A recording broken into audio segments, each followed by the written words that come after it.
Have you watched the videos? And when you watch them, how'd they hit you?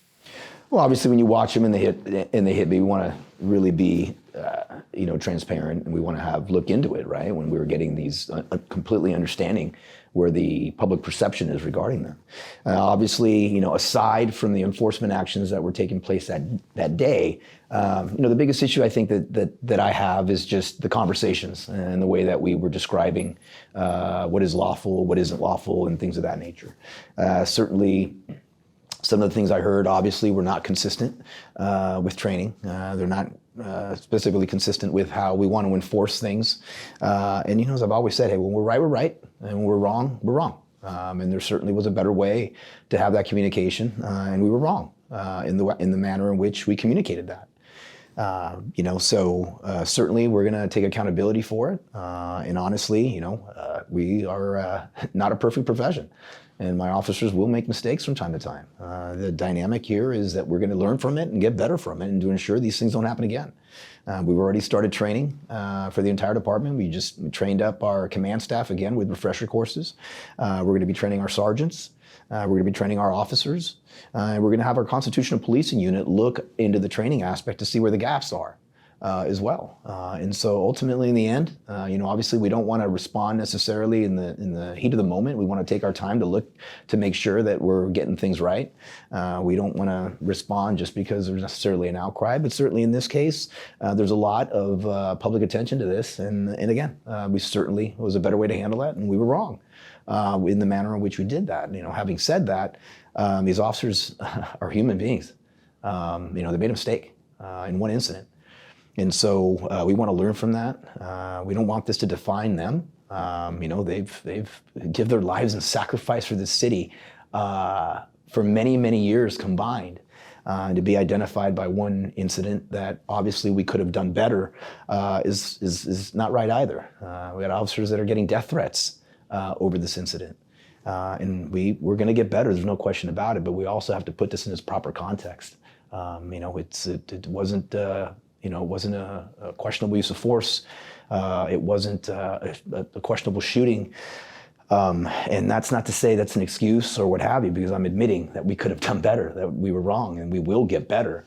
But I hate for my officers that made a mistake of the mind and not a mistake of the heart, to go through what they're going through right now, when I'm acknowledging that we will get better as a police department. I heard the officers say to the gentleman in one video that if someone was offended by what they were saying during their protest, that she would write them a citation for disorderly conduct.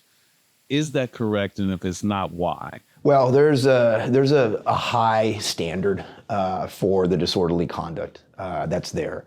And there's a high standard through law with regards to what is abusive and what is offensive language that can lead to an incident of some sort. And so, again, at the end of the day, we really should not be getting involved in these type of conversations that way, in that fashion. Really, we're there to keep the peace. And ultimately, again, part of the training process that we're going through, obviously there is a high bar, but there is a lot of area in between. But certainly, when you look at disorderly conduct, and in that particular instance, again, I don't, for that perspective, what she's trying to say, which is different than the amplified noise and using a bullhorn and things of that nature. But in that area, there's a high bar for it, and it probably wasn't the right time to use that. Break down the training for me. Who has to go through the training? What does the training consist of? How long is the training? Is this, a day? Is this something online? How is this training going to happen? It'll be face-to-face training. Just recently, we just had the city attorney's office give our training to our lieutenants and above recently, where it wasn't just the training itself, it was the amount of questions that were being asked. My understanding, there's a lot of questions that were being asked by command staff, which leads me to believe that this is something that we're going to definitely learn from. And so, so we're training the command staff first, and then we're going to train our supervisors. Then we're going to train our officers. There may be some policy decisions moving forward that prior to any enforcement action having to do with First Amendment, that we have a supervisor on scene as well that can not only help navigate the conversation, but also have, to diffuse the situation, but also be there to support our men and women that are there. And so, again, it's something, again, that a police department, when things pop up, again, using our constitutional policing unit to work with our criminologists to figure out where the lapses and things of that nature, because we don't want this to happen again.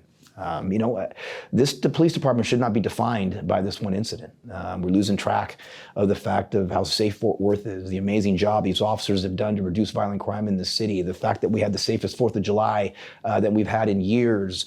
And I don't want them to be defined by one incident that we're admitting that we were wrong and we could do better. I don't want these officers defined by that for the decades collectively that they've served and sacrificed for the city by one incident, and certainly to receive death threats over this after the sacrifices that they've made is something that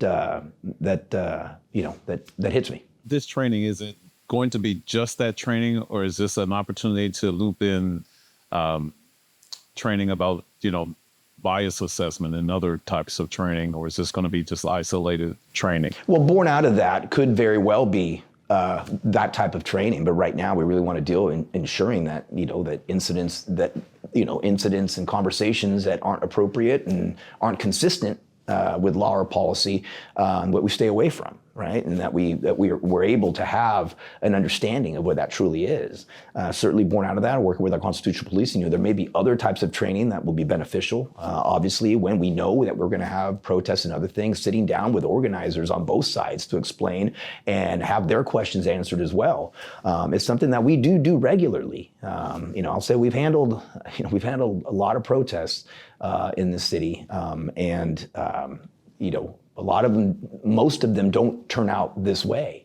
And it really it comes down to having a better understanding of the constitutional law, having our city attorney's office work with our officers, and moving forward.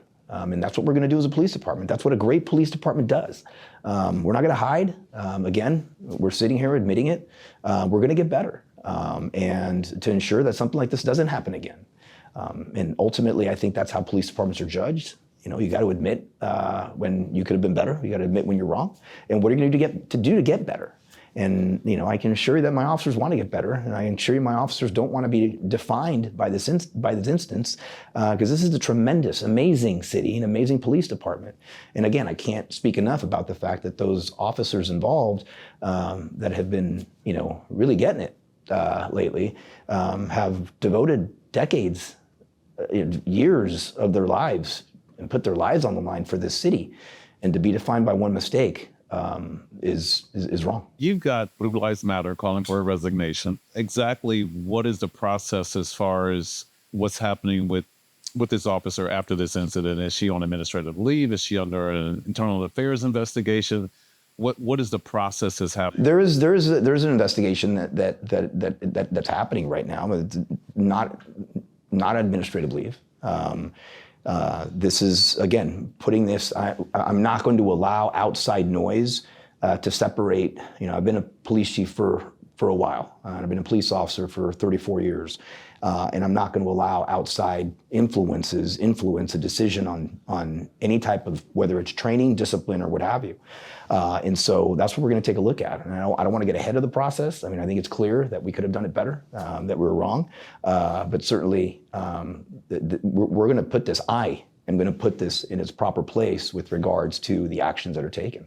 Fort Worth PD, according to Libs of TikTok, blocked them from commenting on this incident on TikTok. Why did that happen? They're complaining that they should not have been blocked. If that happened, they shouldn't have been blocked. And I don't believe anyone is blocked now. I'd heard that could have been a possibility, but certainly no one's blocked, and they shouldn't have been. I can't say any clearer than that. That was a mistake. That shouldn't have happened. There was a recent tweet that the DOJ is looking into this. Have you heard from the DOJ? Are you aware of them looking into the situation at all? I'm not. I mean, I'm aware of a tweet that's put like as that as well. But again, I mean, I'd be happy really to sit down with the DOJ. I understand. I mean, again, we could have been better. We were wrong. We're going through training. We're training the entire department, and we're going to get better as a police department. But no, I've not heard that. But again, I mean, when incidents like this happen, I think the response from a police department as to what we're doing is what's important. And so again, DOJ does a tremendous job. They always have. And again, if I have not heard that, but if that's the case, certainly we're doing everything we can to ensure that something like this doesn't happen again. In this particular situation, this was a Pride event. Are you familiar if they had a permit? Was this officer acting according to that permit, and who was allowed at this event and who was not allowed at this event? I'm not familiar with all those different aspects. Okay. What do you want, Chief, the public to know about the responsibilities to our community that officers won't violate their amendments? Well, I think number one is acknowledge that you have to acknowledge, as I've said before, when we're right, we're right. When we're wrong, we're wrong. Acknowledge that. Number two, what are we doing to fix the problem? Obviously, we're not sitting on our hands. We're being proactive about it. We're working with our city attorney's office. We're working with our constitutional policing unit to see where the gaps are, including things, even further things in the police academy, to really ensure that this doesn't happen again. We don't want to be defined by this. And we're being proactive with regards to it. And so that's what we want this community to know. We want this community to know that these officers sacrifice greatly, that they don't want to be identified by this incident. Having said that, we know we could have done better. We know that we were wrong in certain aspects of this. And to know that we're going to get better as a police department, that's what the community should know, and that's what we want them to know. You mentioned that there was training already underway, and I did hear from a couple of council members that that was the case as well. Was there another incident? I think there's always questions when it comes to protests and First Amendment and things of that nature, and nothing that arose to this type of level. You're always going to have two sides, but certainly if we can strengthen and conduct training with individuals to strengthen our response to these, we're going to do that. And so this training was already underway. Now it's just going to be reinforced. And so we're going to continue down that path. But certainly, again, I just really don't want my officers that were involved in this, made a mistake to be solely defined by this one incident when they've sacrificed so much for the city. There is accountability, and I'm telling you that there is, because that's why I'm sitting here and telling you that. But truly, that's where we're at as a police department. This particular officer, have you spoken with her? What is her background? How long has she been on your force? I don't want to get specifically into the many officers I have spoken to her, but there are also other officers that are involved in this. I don't want to just concentrate on one particular one. She has over 20 years experience on this police department. It's 20 years of sacrificing for this police department. And again,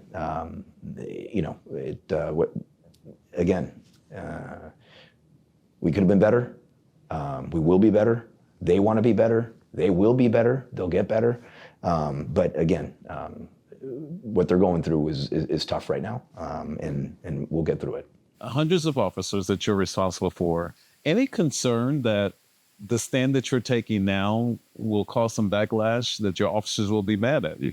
Well, again, one of the dynamics when we could have done things better, we're going to say we could have done things better. There's many times that I stand for my officers when we're right, regardless of outside noise. Obviously, in this particular instance, there's things that we could have done better. We could have communicated better, and we're going to admit that. But at the same time, it's a mistake. It's not a fatal error. It's a mistake. And I support my officers in saying that I don't want them to be defined by one mistake or by the mistakes that were made, and to the extent of those mistakes. And so as a police chief, you take that, and we move on together. And there will be a department-wide message that I'll be sending out shortly to ensure that my officers know that this interview is occurring. But we're gonna hold ourselves accountable and treat this for what it is, and we're gonna get better as a police department and move forward. Have you had any feedback from your other law enforcement leaders in our community, across Texas, across the country? Any phone calls, any emails to you saying, hey, what the heck is going on? No, actually, I've gotten a lot of emails, but none from other chiefs or things like that. I think all of us as chiefs know that any one of us could be sitting on this seat, and we have to be leaders. And our men and women need to know that we support them, but at the same time, our community needs to know that we're going to hold ourselves accountable. And if you're not ready for that, then you're not ready for 4 stars.